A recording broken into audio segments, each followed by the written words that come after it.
मराठा, मनोज दादा तुम आगे बढ़ो। हर हर महादेव। छत्रपती शिवाजी महाराज की, छत्रपती शिवाजी महाराज की।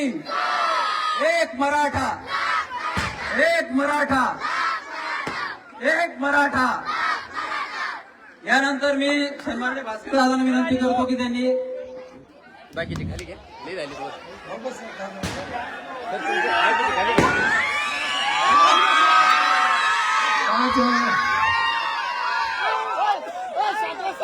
आज आपल्या या आदर्श नगरी पाटोदा गावामध्ये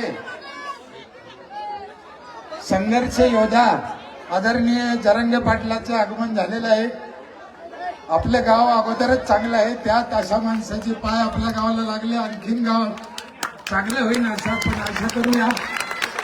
आपल्या एका फोनवर एका शब्दावर साहेबांनी आपल्याला वेळ दिला, तारीख दिलं, अख्खा महाराष्ट्र त्यांची वेळ घेतोय, वाट पाहतोय, जायला वेळ नाही, लोक आपल्याला भेटायला वेळ नाही, काही होण्यासारखं नाही, पण जे होण्यासारखं आहे ते अख्खं गाव तुमच्या मागे कधीही पाठीमागे राहील। तुम्ही जो निर्णय घेताय तो आम्हाला कधी मान्य राहील। तुम्हीच आमच्या गावाला काय आदेश द्यायचा तो द्यावा। मी खूप जास्त काही बोलणार नाही, पोरायची एक अपेक्षा आहे, 2 शब्द तुम्ही त्यांच्यासमोर बोलाव, तुम्ही बोलून काहीतरी आदेश देताना त्यांना आशीर्वाद देताना खाली बसून घ्या ना खाली।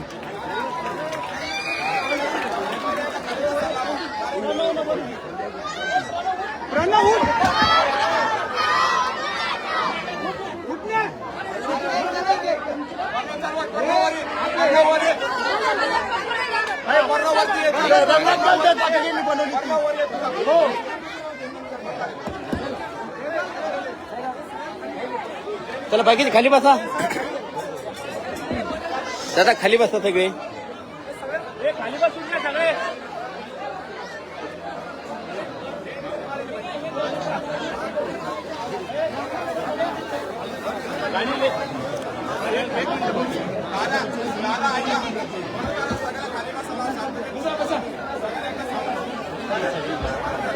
खाली बसा, शांत बसा, बोलू नका, बोलू नका, बोलू नका, प्लीज विनंती आहे, बोलू नका। हिंदवी स्वराज्याचे संस्थापक राजे छत्रपती शिवराय आज आपल्या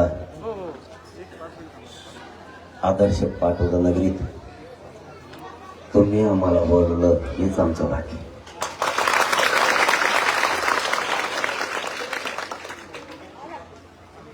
सगळ्या लोकांची आणि आपण, कारण माझा पण नाविलाज, मी तरी काय करू, जे मार्ग म्हणून हा यशस्वी झाला।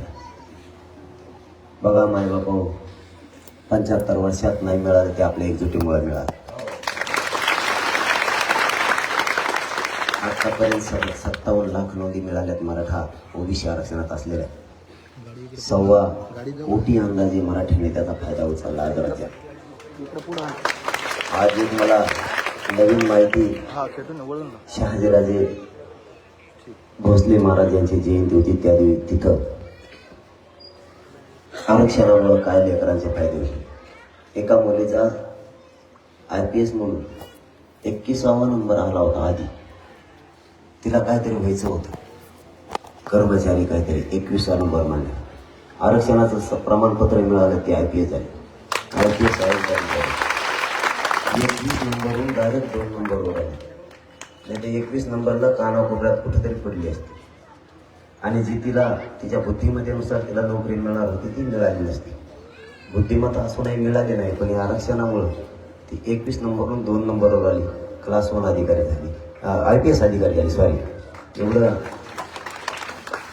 एकजुटीमुळे फायदा आपल्या समाजाचा फायदा लागला, आणखी नाही होणार आहे। राहिलेल्यांसाठी सुद्धा सगळ्या सोयऱ्यांचा कायदा किंवा त्या ओबीसी आरक्षणात ज्या कायद्याने आरक्षण दिलं त्याच्या दुरुस्ती करण्यासाठी राजपत्रित अधिसूचना सरकारनं काढली, त्याची अंमलबजावणी राहिली। एकदा जर सगळ्या सोयऱ्यांची अंमलबजावणी झाली, महाराष्ट्रातलं एकही घर आरक्षणापासून वंचित राहणार नाही, एकही। आणि आरक्षण विषय किंवा मी बोलतोय हा विषय या आदर्श गावात तरी मला स्पष्ट करणं गरजेचं आहे। आरक्षण म्हणजे जातीवाद नाही, केंद्राची आणि राज्याची ती सुविधा आहे। जशी बाकीच्या इतर बांधवांना आहे तशीच मराठ्यांना सुद्धा. म्हणून इथं काय जातीचा कार्यक्रम आहे असा काही विषय नाही. हा जातीचा कार्यक्रमच नाही, ते राज्याची केंद्राची सुविधा आहे ती आपण मागतोय. तेही काम आरक्षणाचं आता लवकरच होईल. आज पुन्हा एक माहिती मिळाली आता गाडीत बसल्यावर, खरं एका खोटं माहीत नाही. मी अधिकृत आणखी सर्क्युलर सरकारचं बघितलं नाही, पण आधी आचारसंहिता असताना असं करता येतंय का हेही मला माहीत नाही. परंतु आता मुख्यमंत्री साहेबांनी प्रेस घेऊन सांगितलं की गुन्हेही सगळे आम्ही महाराष्ट्रातले मागे होतो आणि हैदराबादच्या गॅजेट सुद्धा लागू करतो अशी मला आत्ता माहिती मिळाली. पण हे आचारसंहितेत होतंय नाही होतंय हे माहीत नाही. सत्यता काय ती बघितल्याशिवाय काही सांगता येणार नाही. अंदाजे मिळालेल्या माहितीवर माझ्यासारख्यानं तरी एवढा मोठा अंगावर भार असताना अधिकृत माहिती असल्याशिवाय बोलू नये. गाडीत जे बोलले ते सांगितलं, कारण मायाने रात पोटात आपला दणका असतो सर्व सरळ साहेब होणच केलं आपल्याला हे जमत नाही शुद्ध बोलतो. आपला जे रक्क असतो त्याच्यावर आरक्षण मिळालं. का कुठून आणून निश्चित का आणायचे मला येतच नाही. काय आणायची ती आणि गेलो गडबडीत बोलायला आणि एखादा अनुसार उठलं शुद्ध मग काय करायचं. त्यापेक्षा ते लपडच गळ्यात गुतून नाही गेलं. आपलं आहे ते चढून त्याचा दमका. आता एक प्रॉब्लेम आहे हो, मी बोललेलं त्यांना काहीच कळत नाही. तेवढा एक प्रॉब्लेम आहे. त्यांना एखादा माझा शब्द नाही कळाला ना त्या अधिकाऱ्याला त्याचा अर्थ काय होतो रे, त्याला नाही कळलं ते मला फोन करतो. ते म्हणतो भाई त्याचा अर्थ काय होतो मला मानलं मी दोन दिवस. पण आता आहे ते आहे. मी शेतकऱ्याचा पोरगा आहे. मला माझ्या समाजाची जाण आहे. माझ्या समाजाचं किती कष्ट आक्रोश हे मला माहित आहे. म्हणून मी त्यांना फुटत नाही. मी माझी इमानदारी विकत नाही त्यांना. आणि त्यांचं नेमकं तेच दुःख नाही. मी त्यांना फुटत बी नाही आणि मॅनेज बी होतो. सगळ्यात मोठी गोष्ट आता मग काही दिलं असतं त्यांनी काही पण. आता मला पैसे लागत नाही, पद बी लागत नाही. आणि नेमक्या त्या दोनच गोष्टी आहेत त्यांच्या. पैसे देऊन फोडा नाही तर पद देऊन फोडा. दोन्ही मला लागत नाही, कारण पदाचं मला काही कळत नाही आणि पैशाचं मला जमत नाही. पैसे देऊन आपलं जमत नाही. तेव्हा खर्चच असतं आपल्याकडे. तुम्ही कोणाला फोन करून बघा आपल्या तिकडे, ते काय आपल्याला जमत नाही. तुम्ही जसं हिंदीचं मला जमत नाही तसं पैसे जमत. आपल्या पत्रकार बांधव सुद्धा टेन्शन आहे. तुम्हाला प्रश्न विचारला हिंदीतून ते पहिला विचारतं, मी उत्तर दिलं ते आधी हसून घेतो मग दुसरा विचार. त्याचा लय प्रॉब्लेम. मी माझ्या समाजावरती निष्ठा आहे माझी. मी माझ्या समाजाला दैवत मानलं आहे. मी इमानदारी नाही विकू शकत. जीव जरी गेला तरी माझी इमानदारी मी नाही विकू शकत. आणि ज्या समाजाला आपण दैवत मानलं, ज्या समाजाला मायबाप मानले, त्या समाजाशी का गद्दारी करायची. मी नाही जाती करू शकत. माझ्या स्वार्थासाठी मी नाही जाती करू शकत. मला जर तुम्हाला फसवायचंच असतं तर माझं कुटुंब 7 महिने झालं बाजूला सारलं नाही. मला कसलं उंबरा हे सुद्धा माहित नाही.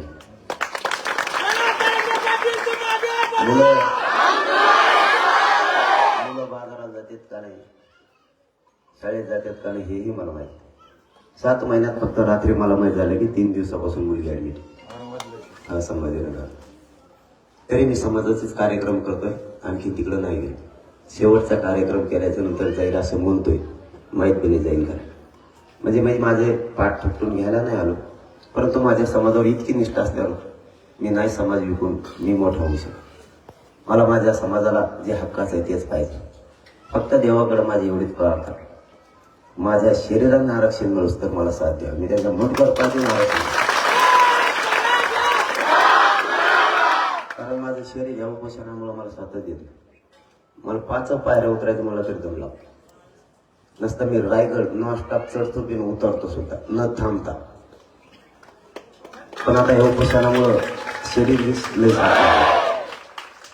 सरकारने तर फसवणूक केलीच. कालची कॅबिनेट घेतलेली आचारसंहितेच्या अगोदर त्यांनी सांगितलं होतं की सगळे स्वारींची अंमलबजावणी करण्यासाठी आली. तिथंही सगळे स्वारींची अंमलबजावणी नाही केली. शेवटी आता आपल्यावरच येऊन ठेवलं, काय करायचं.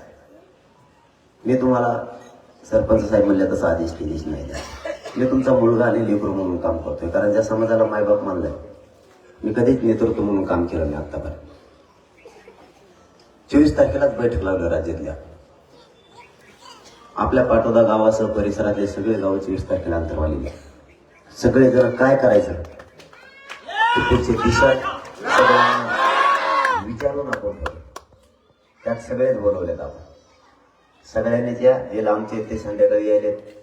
गोदापट्ट्यातल्या 123 गावातल्या लोकांनी घराघरातून भाकरीच्या माध्यमातून जेवायची पण व्यवस्था केली. कारण एक जणाला पैसे सुद्धा आम्ही घालायला नाही लावत आणि वर्गाने फेरगाने आम्ही बंद केले. त्या दुकानदाऱ्या बघ फुकट पैसे काढायचे किंवा कोणाकडून घ्यायचे ते आम्ही कधीच करत नाही. आतापर्यंत केलं बंद नाही. मी तर मागच आव्हान केलं, कोण दिले असले तर माघारी मागा. कारण इथं घाम गाळून पैसे देतात समाजाचे लोक 100-50 रुपये. कोणाकडून लुटण्यासाठी, कोणाचे दुकानदार चालवण्यासाठी, कोणाच्या दुकानं चालवण्यासाठी आंदोलन नाही. गोरगरिबांचे लेकरं करोडो मराठ्यांचे पोरं मोठे झाले पाहिजे यासाठी हा संघर्ष सुरू आहे, पैशासाठी नाही. त्यामुळं 23 तारखेला संध्याकाळी पण व्यवस्था केली आणि 24 तारखेच्या दुपारी पण केली. त्यामुळं पाटोद्यासह परिसरातल्या आणि महाराष्ट्रातल्या सगळ्या मराठा बांधवांना या पाटोदा गावातूनच चॅनल बांधवांच्या माध्यमातून विनंती की 24ला सगळे अंतरवाले द्या, कारण न्याय दिल्याशिवाय हटायचं. माझ्या पाठीशी खूप षड्यंत्र राहिले साहेब, खूप. मी आतापर्यंत त्यांचे सगळे षड्यंत्र तोडले. त्यांनी खूप हलक्यात घेतलं होतं आपल्या जमतही